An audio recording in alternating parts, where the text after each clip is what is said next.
Hei babaturan, sampurasun. Pendak deui sareng Eneng. Tah, poe ieu urang rek diajar ngeunaan aksara suara. Aksara suara atawa huruf vokal E dina basa Sunda aya 3. E anu kahiji ditandaan make topi di luhurna atawa curek, dibaca E. Aksara E ieu teh dipake dina kecap ember. Sok turutan ku hideep. Ember.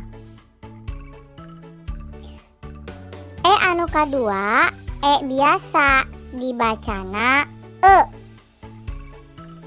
E ieu teh biasana dipake dina kecap resep.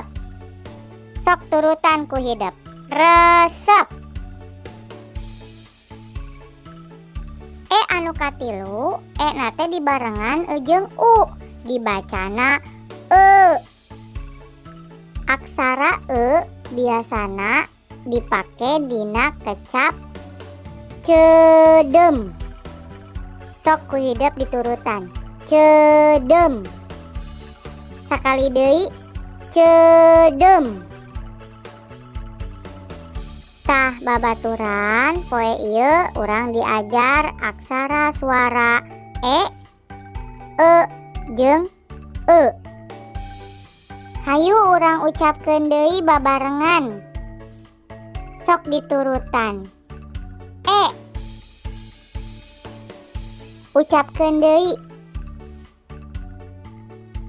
E. Ucapkeun deui. E. Ucapkeun deui. Tah, perhatikeun perbedaanana nya. Sakieu heula pangajaran ti Eneng. Engke urang diajar deui nya. Wilujeng diajar. Gusti Yesus ngaberkahan.